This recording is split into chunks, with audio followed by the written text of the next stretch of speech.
Good luck. James. It was the sports day at my niece's school, and an unfamiliar woman was cheering on my husband with enthusiasm. My husband was participating in the competition with the woman and her child. My mind went blank when I saw that scene right in front of me. Why is my husband, who should be on a business trip here? Being unable to contain the rising anger, I vowed revenge against my husband. My name is Maya. I'm a 27-year-old housewife and I work full-time. I met my husband, James, a company employee, at a matchmaking party, and we got married. He is 35 years old and 8 years older than me. Though there is a bit of an age gap, he is understanding and has a calm demeanor.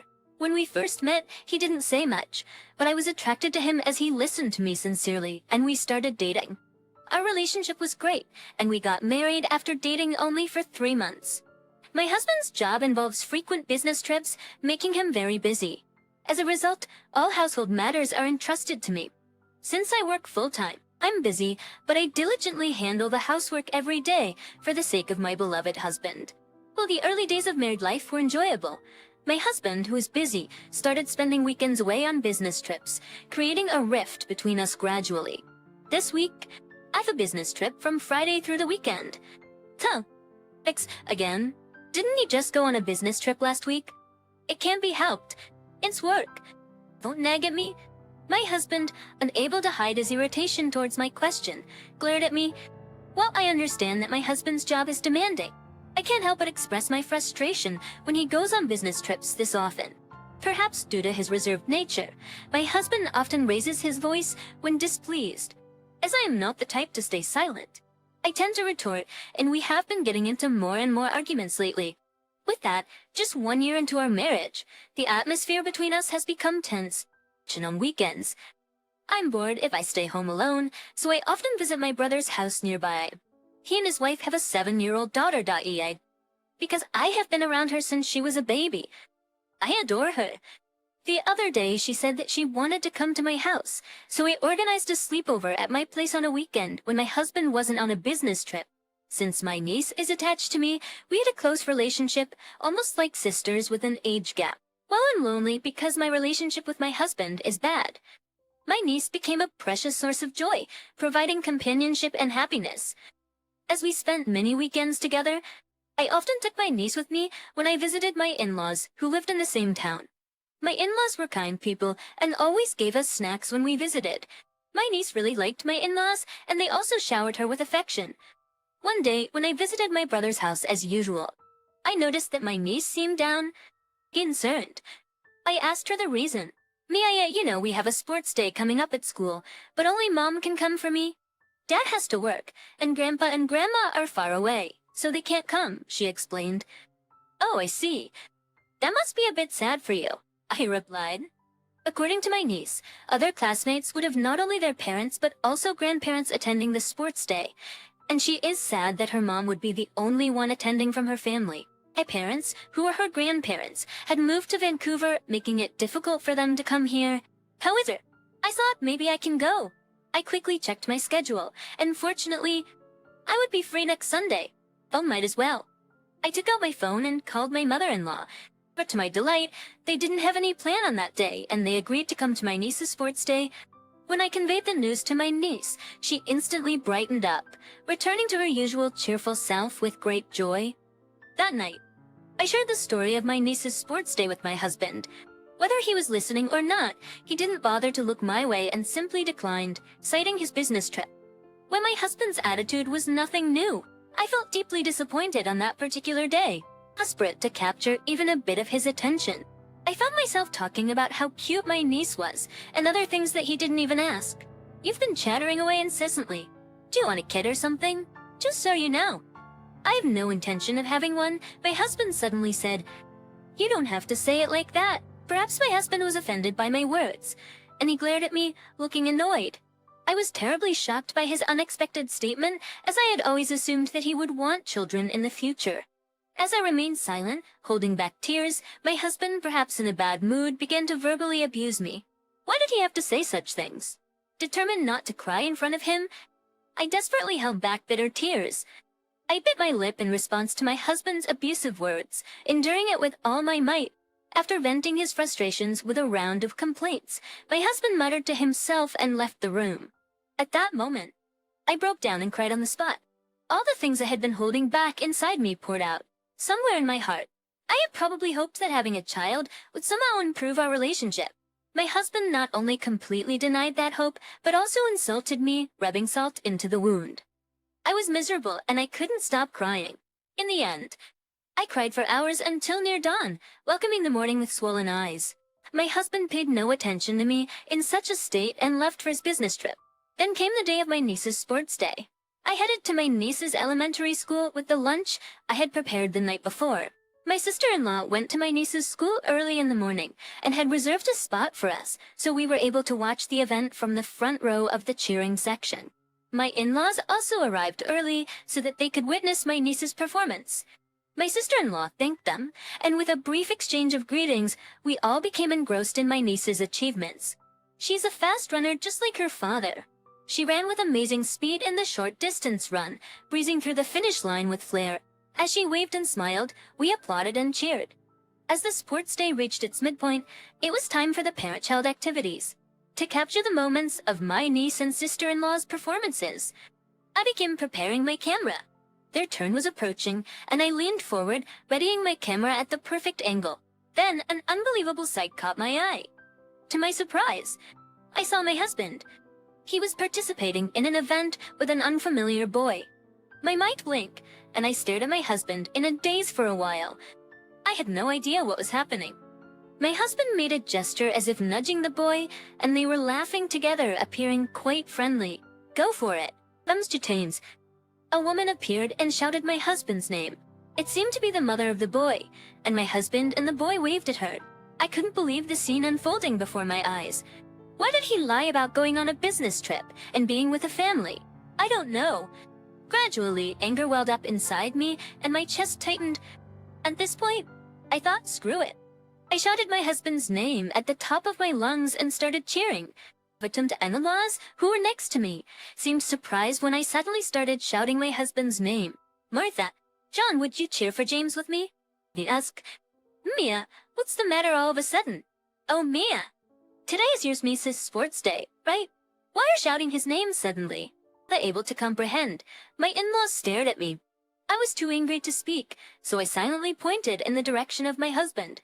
Looking puzzled, my in-laws looked at the direction I was pointing at, and their eyes widened. Well, of course.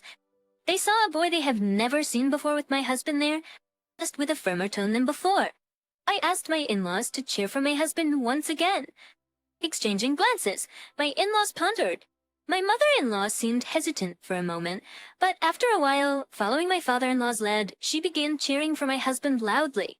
Our voices were quite loud, so we stood out in the audience, attracting the attention of those around us. And finally, it was my husband's turn in the competition. I shouted my husband's name even louder. Taking the baton from the boy, my husband ran towards the finish line. Just when he rounded the corner, in front of the stands, he was surprised at the sight of my in-laws and me shouting loudly. Just that moment, my husband's feet tangled, and he fell hard just before reaching the finish line.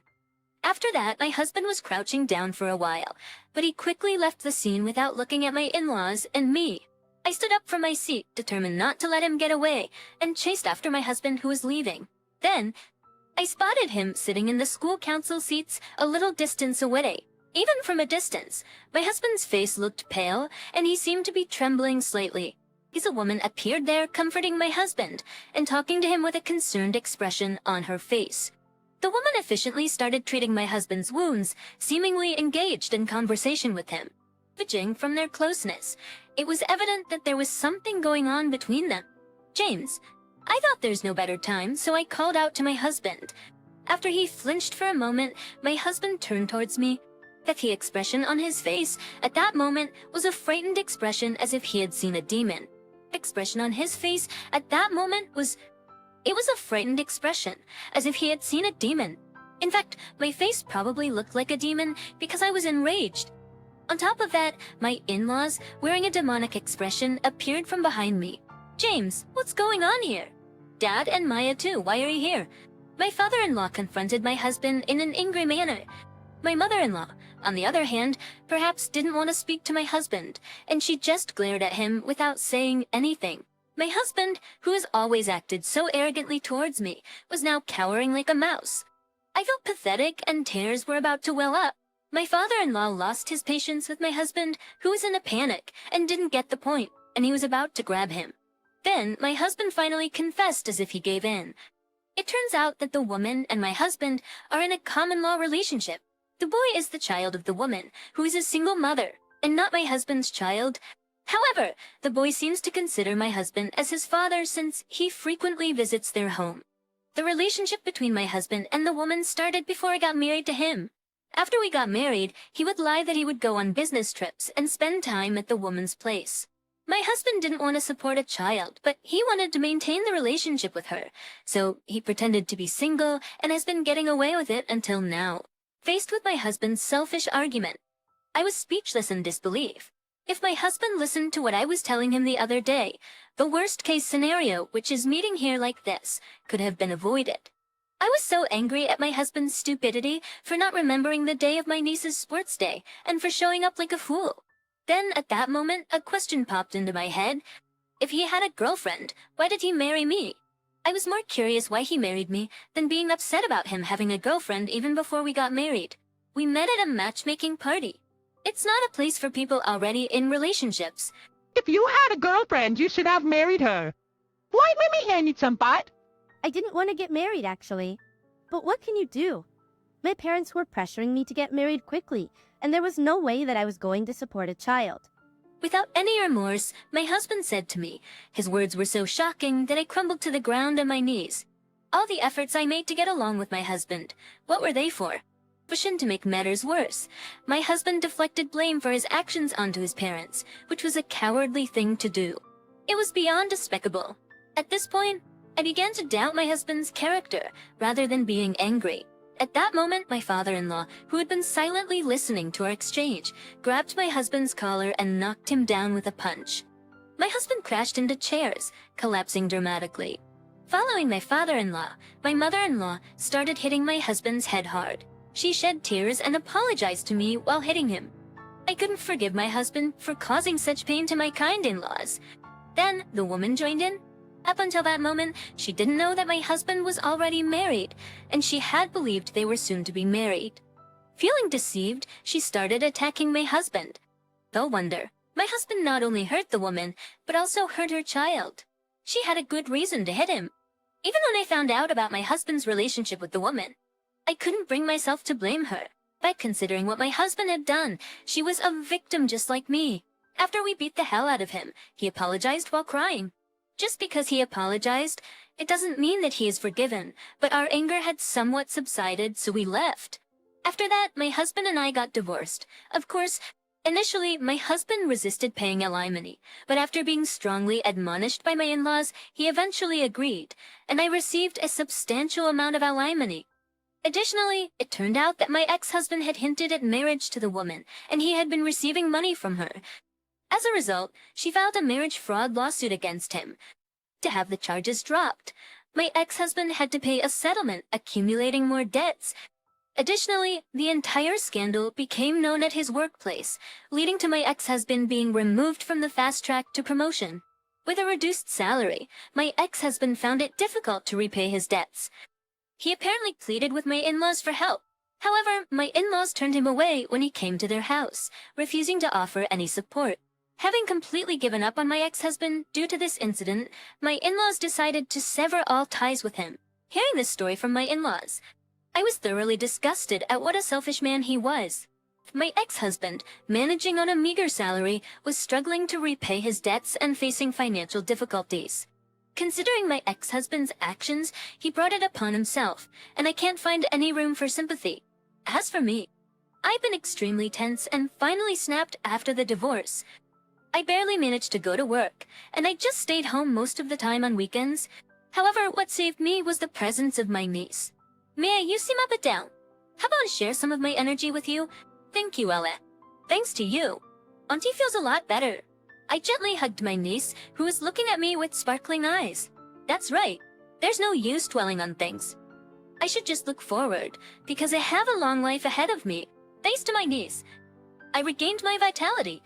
I started enjoying weekends, playing with her and pursuing my hobbies, just like in the old days. Several months after the divorce, my sister-in-law mentioned that she had someone she wanted to introduce me to. At first, I was surprised by the unexpected suggestion, but after gathering courage, I decided to meet him. The man was the complete opposite of my ex-husband, always making me laugh, and he was attentive to details. He gently embraced me, knowing that I had become distrustful of people after the incident with my ex-husband. Thanks to him, I started thinking that maybe I can trust people once again. Now it's time to head out. I looked up the clock and opened the front door with enthusiasm. It is a sunny day with no clouds today. It is a perfect day for a date. Currently, I'm living a fulfilling life, enjoying both work and love.